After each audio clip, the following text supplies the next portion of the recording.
မင်္ဂလာပါတက်စတာပိုင်ရှာနေပြန်လဲကြိုဆိုလိုက်ပါဆိုတော့မနေ့ကကျွန်တော်ငါးပွဲရေးချတာခဲ့တာအော်ဝင်းနေပေါ့နော်ဆိုတော့ဗီဒီယိုမတွေ့ဘူးဆိုရင်ညူတွေလာပြီးတော့ကျွန်တော်မိုင်လေးတင်လိုက်တဲ့အချိန်မှာအော်ဝင်းဆိုပြီးတင်လိုက်တဲ့အချိန်ဗီဒီယိုမတွေ့ဘူးညတော့အခုမတွေ့မတင်ဘူးလားဆိုအမှန်တကယ်တင်ပါတယ်ဗီဒီယိုကမရောက်တာတချို့အခုလောဆယ်တော့ဗီဒီယိုက view 1000ကျော်လောက်ပဲတက်ပြီးတော့တော်တော်များများမတွေ့ရဘူးဖြစ်နေအဲ့ကိစ္စကိုတော့ကျွန်တော်နည်းပါဖြေရှင်းအောင်မယ်နော်အဲ့တော့ကျွန်တော်ဗီဒီယိုတွေမတွေ့ဘူးဆိုလို့ရှိရင်ဒါကျွန်တော်ရဲ့ဒါ Tesla ပိုင်ရှင် YouTube channel လေးကိုဆက်သွားကြည့်ပေးပါခင်ဗျာနော်အဲ့တော့ကျွန်တော်ဒီနေ့ပွဲစဉ်တွေကတိတ်တော့လည်းမရှိဘူးဒါပေမဲ့တိတ်ကောင်းကောင်းမွန်နေတယ်အခု Manchester United နဲ့ Brighton ပွဲအပါဝင်ကျွန်တော်၄ပွဲကိုကျွန်တော်သုံးသက်ပြီးတော့ရွေးချယ်ပေးပါမယ်ခင်ဗျာသွားလိုက်အောင်ပထမဆုံးအနေနဲ့ Levante နဲ့ Espanyol ပွဲဆိုတော့ Levante အိမ်ပွဲမှာ Espanyol ကတွားကန်ပြီးတော့လဲတွားကန်မှာဖြစ်တဲ့ level mine နဲ့30လောက်ပေးထားတယ်ဗျကိုပေါင်းကြီးကလုံးမိုင်းနဲ့80 60ကျော်လောက်68 90လောက်ပေးထားတယ်ပေါ့နော်အဲ့တော့ဒီနေ့သင်းမှာ Espanyol အနေနဲ့အဆင့်9သမားကဟိုအောက်က Levante ကိုlevel mine နဲ့35ဆိုပြီးနည်းနည်းခပ်ပျော့ပျော့ပေးထားတယ်ပေါ့နော် level Levante အနေနဲ့လည်းကျွန်တော်ဒါမာရော့ကာနဲ့ရှင်မယ်ဆိုလို့ရှိရင်လည်းဒါ15မိနစ်လောက်กว่าတယ်ပေါ့နော်ဒါအပေါ်နဲ့အထက်ပေါ့နော်ဆိုတော့မာရော့ကာဒီနေ့လည်းဘယ်လာကာနိုနဲ့ရှင်ပြိုင်မှာဖြစ်တယ်နော်ဘယ်လာကာနိုကလစ်တယ်လေးအကျော်ပေးထားတယ်ပေါ့ဆိုတော့ကဲဆက်တော့ head to head မှာကြည့်မယ်ဆိုတော့မာရော့ကာတာတယ်ပေါ့နော်10ပွဲနဲ့10ပွဲတင်နဲ့10ပွဲရှုံးထားတဲ့ရလောက်ကိုပိုင်ဆိုင်ထားတယ်ဆိုတော့လီဗန်ရဲ့နောက်ဆုံးဒါကန်ခဲ့တဲ့9ပွဲမှာကျွန်တော်ဒါover 2.5တွေက9ပွဲလုံးရှိပါပြီနော်ဆိုတော့1-1ပွဲပဲရှိပါတယ်နောက်ဆုံးကန်ခဲ့တဲ့9ပွဲမှာ9ပွဲလုံးက4ပွဲလောက်ဂိုးပေါ်ပြီးတော့1-1ဆိုတဲ့ပွဲပဲကျွန်တော်တွေ့ခဲ့ပါတယ်အဲ့တော့လီဗန်ရဲ့နောက်ဆုံး9ပွဲမှာဆိုလို့ရှိရင်ကျွန်တော်ဒါနောက်ဆုံးက CB လောက်ကိုZ3နဲ့အနိုင်ရရှိရတယ်ဆိုတော့အိမ်ဘက်မှာဆူဆူကြောက်ကို1-1နဲ့တည်ကြတယ်ဆိုတော့နောက်ဆုံး9ပွဲမှာ2ပွဲနိုင်ပြီးတော့တပွဲတည်တဲ့2ပွဲရှုံးရလက်ကိုပိုင်ဆိုင်ထားတယ်မာရော့ကနေနဲ့နောက်ဆုံး9ပွဲမှာဆိုလို့ရှိရင်ကျွန်တော်ဒါ3ပွဲနိုင်ပြီးတော့2ပွဲရှုံးထားတယ်ပေါ့နော်ဘာစီလိုနာပွဲအပါဝင်ကျွန်တော်ဒါစပိန်ကိုပါဒေလီဒါဖလားလူပွဲကို1-0နဲ့ရှုံးထားတဲ့ပွဲဒါပဲရှိပါတယ်နောက်ဆုံးတစ်ပွဲတော့ဒါဘာစီလိုနာကိုအိမ်မှာ 0-2 နဲ့ရှုံးထားလို့ရှိရင်ဒီနေ့ပေးလိုက်ပေါ့ကြီးက level minus 30ခုပေါင်းကြီးနှလုံး minus 80ကိုဟိုဖြစ်နေပါပြီအဲ့တော့ထားလိုက်ပါတော့ကျွန်တော်မနေ့ကတော်တော်များများကလည်းစပိန်လာလီဂါပွဲစဉ်တွေကလည်းဟိုအောက်ကြီးလည်းအောင်တယ်အထက်ကြီးလည်းအောင်တယ် level ညီမျှနေပါတယ်အဲ့တော့ကျွန်တော်ဒီနေ့တော့ဒီပွဲလေးကိုတော့ကျွန်တော်တော့လီဗန်နဲ့ Espanyol ကိုဂေါ်လို့တော့ကြိုက်ပါတယ်ဘာလို့ဆိုတော့ level minus 30လောက်ပေးထားကြည့်ရနည်းနည်းတော့ပြောတဲ့အောင်တော့ထင်ရပေမဲ့ဒါဘူကီရဲ့လက်ဝတ်တွေလည်းရောက်သွားနိုင်ခြေရှိပါပြီဘာလို့ဆိုတော့လီဗန်အနေနဲ့လည်းကျွန်တော်ဒါတန်းစင်းစောကနေရုံထွက်ဖို့အခြေအနေကိုလုံနေတယ်လို့ကျွန်တော်ယူဆတယ် CB လောက်တော့မှအိမ်ကမှဝေးကမှ3စီးနဲ့တွင်းထားတယ်ဆိုပြီးတော့ပေးလိုက်ပေါက်ကြ level minus 30ထပ်ပေးတယ်ကိုပေါင်းကြီးနှလုံး minus 80လောက်နဲ့ကျွန်တော်တော့ဂေါ်လေးပဲဆက်သွားမယ်ဗျနော်အဲ့တော့နောက်တော့ဆက်သွားပါမယ်နောက်တော့ Manchester United နဲ့ Brighton ပွဲဖြစ်ပါတယ်ဆိုတော့1+80ပေးထားတယ် Brighton ကိုကိုပေါင်းကြီးကတော့3လုံးတရီဖြစ်လိုက်3လုံး minus နည်းနည်း10လောက်ဖြစ်လိုက်နေလူမျိုးလေးတွားနေတယ်ဗျကိုပေါင်းကြီးကတော့ကျွန်တော်ပြီးခဲ့တဲ့ပွဲစဉ်မှာဆိုတော့ဒါ Manchester အနေနဲ့1+50 Liverpool ကိုပေးထားပြီးတော့ကျွန်တော်ဒါ2-2နဲ့တေချာဝတ်နေတာရှိတယ်2မိုင်းတရားပေးထားတယ်နောက်ဆုံးအပွဲမှာကျွန်တော် Aston Villa တပွဲပဲရှုံးထားတယ်3ပွဲဆက်တည်ကြထားတယ်ဆိုတော့အခု Manchester United အနေနဲ့လည်းကျွန်တော်ဒါဒီရာဒီမှာတေဘယ်စရာမှာဆိုရင်လည်းဒါမြင်တဲ့အတိုင်းပဲ1 to 4တော့မဝင်သေးဘူး1 to 5တော့မဝင်သေးဘူးပေါ့နော်အပြိုင်ဆိုင်နေဖြစ်နေတယ်ဥရောပတနေရာခွင်တော့ရောက်အောင်တော့ယူရမှာဖြစ်တယ်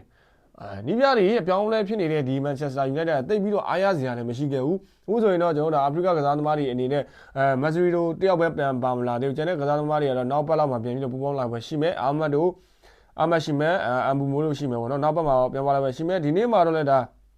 ကျွန်တော်တို့အခုယာယီနီးပြားနဲ့ကျွန်တော်တို့ဒါ FA Cup round 3ကိုတွားပဲရှိတယ်ဗျ head to head မှာဆိုရင်တော့ဒါ Brighton ကို17ပွဲနိုင်တပွဲတည်နေ10ပွဲရှုံးထားပါတယ်ဗျတေးဆိုလို့တပွဲပဲရှိပါတယ်ဒီနေ့ black ကလည်း1+80 85ပေါ်ကြီးဖြစ်ကိုပေါင်းကြီးအဖြစ်တဲ့3လုံးတည်3လုံး minus 30ဆုံးဆုံးကိုဖြစ်ထားတယ်အဲ့တော့ Brighton အနေနဲ့လည်းကျွန်တော်တို့စဉ်းစားကြည့်အောင်ပြီးခဲ့တဲ့ပွဲစဉ်မှာဆိုလို့ရှိရင်ဒါ Man City ကိုအိမ်ကွင်းမှာတေးရလာဖြစ်အောင်ကန်ထားတဲ့အသင်းဖြစ်တယ်ဗျအဲ့တော့နောက်ဆုံး5ပွဲ Brighton နဲ့တွဲဆုံတဲ့ပွဲစဉ်မှာကြည့်လိုက်အောင်ဆိုတော့သူမသားကိုမသားပါပဲနော် Brighton တော့ပူလာပါတယ်နောက်ဆုံး5ပွဲမှာ Brighton က3ပွဲအနိုင်ရရှိတာတွေ့ရှိပြီးတော့ Manchester United အနေနဲ့2ပွဲအနိုင်ရလက်ကိုပဲတွေ့ရှိထားတယ်ဗျအဲ့တော့ဒီနေ့1+80တော့မှခက်တင်းတင်းနဲ့ပေးထားခဲ့တယ်ဆိုတော့တရေဆိုရင်အရှုံးတွေသဘောမျိုးပေးထားခဲ့ဆိုတော့အရှင်းမှာလည်း Manchester United အနေနဲ့ပေးခဲ့တဲ့ပွဲစဉ်တွေလည်းကျွန်တော် list ကိုလည်းပေးထားတယ်တေ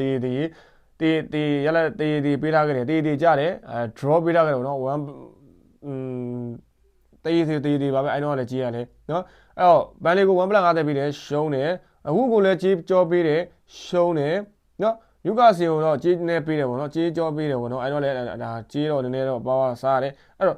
့ဘန်ဒန်အနေနဲ့ကလည်းကျွန်တော်ဒါမန်စီးတီးကို စီအိမ်ကွင်းမှာ1-1နဲ့ဆိုတော့သူမက်ဆီအိမ်ကွင်းမှာတော့မှတေရအောင်ခံရတယ်ဒီလိုအသင်းကိုမခေဘူးမနစ်ကလည်းကျွန်တော်တို့ကသူတလက်ကိုတလဲနဲ့ဒါပွဲစဉ်တွေကိုအနိုင်ရရှိခဲ့ပါလေနော်ဆိုတော့နောက်ဆုံးအဝဲမှာတော့မှ Brighton ကပိုသာထားတယ်ဗျအဲ့တော့ကိုဒီနေ့1+80ခက်တင်နေပေးထားပြီးကိုကောင်းကြီးက3လုံးတင်အောင်ပေးထားတယ်ဗျအခုလောတဲ့3လုံးတည်ရ3လုံးမိုင်းနဲ့10လောက်တော့ဖြစ်သွားနေရင်ရှိတယ်ပေါ့နော်အဲ3လုံးပလက်10ဖြစ်မလား3လုံးမိုင်းနဲ့10ဖြစ်မလားတော့မသိသေးဘူးဒါပေမဲ့ဒီအခုယာယီနီးပြနဲ့ကျွန်တော်ဒါခေါင်းကြီးတို့လည်းပြန်ပါလာမယ်အခုလောလောဆယ်တော့လိုင်းရအနေထားမှာတော့ကျွန်တော်ဒါဖာနန်ဒက်ကွန်ညာဒိုဂိုနဲ့ဆက်ကိုတို့နဲ့ဒါတွေ့ထားရပါတော့ဒါမကွိုင်းယာတို့ဘာလို့လဲပြန်ပါလာမဲ့အနေထားမှာရှိတယ်အခုလောလောဆယ်တော့မကွိုင်းယာမန်နိုမောက်စီဒီကစားသမားတွေကတော့じゃဥပြန်ပါလာပဲရှိရပါလေတော့ injury မှာဆိုတော့ဒါဒီလက်တယောက်တည်းပဲရှိထားပါလေအဲ့တော့ကျွန်တော်တို့ဒီနေ့တော့ Manchester United တော့ယုံလဲယုံချင်တယ်မျိုးလဲယုံချင်ဒီအသင်းကသူမကိုမျောရတာထက်ပိုဆိုးတယ်ဗျာသိတယ်အဲ့တော့အများနဲ့မျောနေရတဲ့အသင်းကိုဒီနေ့ကျွန်တော်ယုံကြည်ပေးလိုက်မယ်ကျွန်တော်ထင်တယ်ဆိုတော့ Manchester United ရဲ့ဒါကျွန်တော် Old Trafford အိမ်ဝေးမှာ FA Cup Flower ကိုကျွန်တော်ဒါ Brighton အနိုင်ရရှိသွားမလားပဲကျွန်တော်ကြည့်ရမယ်ဒီဟာဒီမှာလည်းဒီ Flower တစ်ခုပဲရှိတယ်ဒီ Flower နဲ့ကျွန်တော်ဒါဥရောပဝင်ခွင့်ပဲတွားမဲ့ခြေလမ်းကိုလှမ်းရမှာဖြစ်တယ်เนาะနီးပြပြောင်းလဲနေတယ်အဲ့ဒါကျွန်တော်တို့နေ့ Manchester United ကိုနေတော့ယုံကြည်လိုက်မယ်ပေါ့နော်1+80လောက်ပေးထားဆိုတော့သူ့အနေနဲ့ Brighton 1+80လောက်ကြေးကြောကောက်ပေးလိုက်ဆိုတော့အိမ်ဝင်းမှာ1+80လောက်ပေးထားဆိုတော့ကိုပေါင်းကြီးကတော့3လုံးတည်နေတာဖြစ်နေပါတယ်ကျွန်တော်ကတော့ကိုပေါင်းကြီးတော့ထားလိုက်ပါကိုအောက်ရင်အောင်တဲ့အခြေအနေရှိတယ်ပေါ့နော်မဲရဆိုလဲကျွန်တော်ဒါ FA Cup မှာတော်တော်များများကြေးတွေလည်းအောင်ခဲ့တယ်ပေါ့နော်မန်စီးစီးဆိုလဲ10ကိုအဲ့လိုတွေသွင်းတယ်အဆုံဝဲလာဆိုလဲကြေးအောင်ချစ်စီးဆိုလဲကြေးအောင်ထားတယ်နော်ကျွန်တော်တို့ဒါပရီးမီးယားလိအနေထားတစ်ခုပဲပြောမယ်ဖူဟန်ဆိုလဲကြေးအောင်ထားတယ်နော်နျူကာဆင်းတဲ့ဖောင်းပွဲမှာဆိုရင်ဒီပွဲပဲဒါကြေးကြခဲ့ဘန်လေးဆိုလဲကြေးအောင်ထားတယ်ဆိုတော့ဘာပဲဖြစ်ဖြစ်ပါကျွန်တော်ဒါဒီနေ့တော့ Manchester United လေးကျွန်တော်ယုံကြည်လိုက်မယ်နော်အဲ့တော့ Manchester Body လေးကိုပဲကြိုက်ပါတယ် Manchester Body မကြိုက်လို့ကတော့ဂိုးအောက်လေးပေါ့ချပါလိနော်ဘာလို့လဲဆိုတော့ Brighton နေနဲ့လည်းဂိုးတွေလည်းခဏခဏပေါ်ခဲ့တယ်ပေါ့နော်အဲ့လိုမျိုးဒီနှစ်သိန်းထိုက်တွေ့ဆုံတဲ့အချိန်မှာဂိုးအောက်ဆိုတာကတပွဲပဲကျွန်တော်တွေ့ရှိခဲ့ရတယ်ပေါ့နော် Z2 ဆိုတဲ့တပွဲပဲရှိတယ်ကျန်တဲ့၄ပွဲဂိုးပေါ်ထားတယ်အဲ့တော့သုံးလုံးတည်အနေထားတယ်ကျွန်တော်ဒီနေ့ကတော့ Manchester United လေးပဲကြိုက်ပါတယ်နော် Manchester United Body ပဲကြိုက်ပါတယ်ဆက်တော့ပါမယ်နောက်တစ်ပွဲကတော့ကျွန်တော်ဒါ Verona နဲ့ Lazio ပဲဖြစ်ပါတယ်ဆိုတော့ Verona ရဲ့အိမ်မှာ Lazio အနေနဲ့တောက်ကံမှာဖြစ်တယ်ပေးထားတဲ့ပေါက်ကြီးကတော့ level mine နဲ့25-30ပေါက်ကြီးခိုးကောင်းကြီးအဖြစ်နှလုံးပလက်30အနေထားပေးထားတာကိုတွေ့ရှိရတယ်ဗျဆိုတော့ပြောကြည့်အောင်တေးဆိုလို့ရှိရင်ဒါ level mine နဲ့30ပဲပေးထားတယ် level Lazio အနေနဲ့ဇယားမှာဆိုလို့ရှိရင်ဒါအဆင့်20နဲ့25မှဖြစ်ပြီး Verona အနေနဲ့လည်းကျွန်တော်ဒါအဆင့်18နဲ့73မှဖြစ်တယ်သူ့ပုံမှာဂျီနိုဝါရှိတယ်16မှ3မှပဲကွာနေတယ်ပြီးခဲ့တဲ့ပွဲစဉ်မှာဆိုလို့ရှိရင်လည်းနာပိုလီကို3-3နဲ့ဒါတေး2-2နဲ့တေးရအောင်ကနာရတယ်နောက်ဝဲပဲရှုံးထားတယ်တိုင်နိုကို Z3 AC Milan ကို3-0နဲ့ရှုံးထားတယ်ကျန်တဲ့3ပွဲရဆိုလို့ရှိရင်နောက်ပွဲနိုင်တဲ့ပွဲတေးရလက်ကိုပိုင်ဆိုင်နိုင်တယ်ပေါ့လေလာဇီယိုအနေနဲ့တပွဲပဲနိုင်တာပါမာတပွဲပဲနိုင်တာပြီးရှုံးထားတဲ့ပွဲလည်းနာပိုလီကို Z2 နဲ့ရှုံးထားတယ်ဆိုတော့ဒီနေ့ဒါကျွန်တော်အဆင့်30က25မှတ်သမားကဟိုအောက်ကဘရူနိုအိမ်ကွင်းမှာlevel -25-30ပေါက်ထားဆိုတော့ကျွန်တော်ကတော့ဘီယိုနာအနေနဲ့လည်းဒါကျွန်တော်တန်းစင်းဆောင်အားရုံးအားနဲ့ခံလာမဲ့လို့ကျွန်တော်ယူဆတယ်ဗျအဲ့တော့ဘီယိုနာအနေနဲ့နောက်ဆုံး9ပွဲမှာဆိုလို့ရှိရင်တော့9ပွဲလုံးကဂိုးပေါ်ထားတယ် over 2ပိုင်းနဲ့တက်မယ်ဆိုရင်တော့9ပွဲလုံးဂိုးပေါ်ထားပြီးတော့ကျွန်တော်ဒါလာဇီယိုနဲ့တက်ကြည့်မယ်ဆိုလို့ရှိရင်လာဇီယိုအနေနဲ့ဒါတပွဲဂိုးပေါ်ထားပြီးကျန်တဲ့အနည်းဆုံးနောက်ဆုံးကပဲ9ပွဲမှာကျွန်တော်ဒါအနည်းဆုံးဂိုးကြီး2ဂိုးနဲ့ကကျွန်တော်3ပွဲရှိပြီးတော့เนาะ CC2 နဲ့ 0နဲ့က2ပွဲရှိတယ်အဲ့တော့သူတို့ဂိုးတွေသွင်းနေတဲ့အပြန်အလှန်မှာနှလုံးပလက်30နေထားပေးထားတယ်ကျွန်တော်တော့ဘာမှမကြည့်တော့ပါဘူးဒီဘွဲကိုကျွန်တော်တို့ဂိုးအောက်လေးပဲကြိုက်ပါတယ်ခင်ဗျနော်လာဇီယိုနဲ့ဘီယိုနာဂိုးအောက်ကြိုက်ပါတယ်နောက်တစ်ဘက်တော့နောက်တစ်ဘက်တော့ဒါအင်တာနဲ့နာပိုလီပဲဖြစ်တယ်ဆိုတော့အင်တာနဲ့နာပိုလီနဲ့ဒါထိထိုက်တွေ့ဆုံနေတဲ့အချိန်မှာကျွန်တော်တို့ဒါအရှိမဆိုလို့ရှိရင် AC Milan နဲ့ Verona တွေ့တယ်မယ်ကျွန်တော်တို့ဒါအစောပွဲတွေ့မယ်ဆိုတော့အင်တာမီလာနဲ့နာပိုလီများဒီနေ့တွေ့မယ်တေဘယ်ဇယားမှာကျွန်တော်တို့ဒါအပြင်းထန်နေဖြစ်နေတယ်အီလီစီရီယာဆိုလို့ရှိရင်ယခုလက်ရှိမှာအဲ့တော့1-2 3ရအပြင်းထန်နေနဲ့ကျွန်တော်တို့ဒါအမတ်ကတိတ်မကွာတော့ဘူး9မှတ် sorry 39 42မှတ်ဆိုကျွန်တော်ဒါ3မှတ်လောက်ပဲကွာနေတဲ့အနေအထားရှိတယ်နာပိုလီနဲ့အင်တာတွေ့မယ် AC Milan ကလည်းဒီနေ့ဖီယိုရီနာကို level -60 လောက်ထိအကျော်ပေးထားတဲ့အနေအထားမှာရှိတယ်ဆိုတော့ရိုမာကလည်းရိုမာလို့လှုပ်သွားပြီး2-0နဲ့အနိုင်ရ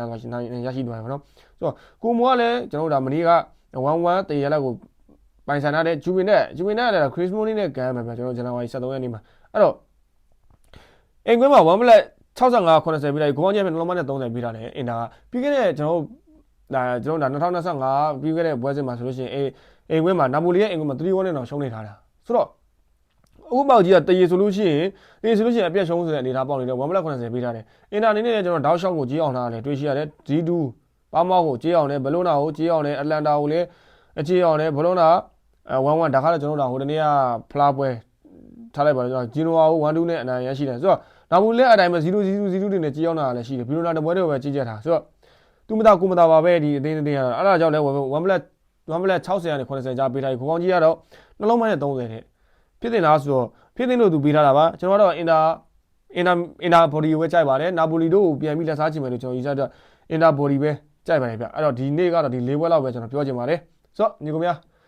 စိတ်ချနိုင်ကိုကျွန်မချင်းနဲ့ပြေဆုံးကြပါစေကျွန်တော်ရဲ့ Telegram မှာဆိုလို့ရှိရင်လည်းဒါအမြဲတမ်းကျွန်တော်မဲ့ member ပွဲတွေကို Telegram မှာ free ချပေးပါတယ်ညတော့ဆိုလို့ရှိရင် Atlanta body လေးနဲ့လည်းထပ်ပြီးအောင်မြင်ခဲ့ပါတယ်ဆိုတော့ညီကောင်များမကျွမ်းသေးလဲကျွမ်းလာပြီပါဘောလုံးဝဲဆိုတော့အရှုံးနိုင်အမြဲတမ်းရှိပါတယ်เนาะအရှုံးနိုင်တန်းကိုခံနိုင်မှတာကစားပါကျွန်တော်ညီမ VM စိတ်ကြိုက်ဟိုးဝဲရမယ်3ရက်စာ member နဲ့တလစာ member တွေဝင်လို့ရမယ်မနေ့ကဆိုရင်ကျွန်တော်ရဲ့ဒါ3ရက်စာ member တော့3ပွဲပေးထားခဲ့တာ3ပွဲလုံးအကျိုးအောင်သွားခဲ့တယ်ပေါ့လေเนาะဆိုတော့အဲ့ဒါတွေကဘာပွဲလဲဆိုလို့ရှိရင်တော့မနေ့က Stuttgart 9ပေါ်5စာ Frankfurt 9ပေါ် Frankfurt body 3စာနဲ့ Atlanta body 2စာပေးခဲ့တယ် Atlanta body 2စာကိုကျွန်တော် free ကိုချပေးခဲ့တယ် VM စိတ်ကြိုက်ဝုန်းပွဲကတော့ကျွန်တော် Stuttgart 9ပေါ်တပွဲတည်းနဲ့100ရာကတော့အောင်မြင်ခဲ့တယ်ဆိုတော့မနေ့က member VIP free တာအကုန်လုံးအောင်မြင်ခဲ့ပါတယ်အားလုံးပဲစိတ်ချမ်းတဲ့ကောင်းကြပါနေနဲ့ပြည့်စုံကြပါစေခင်ဗျ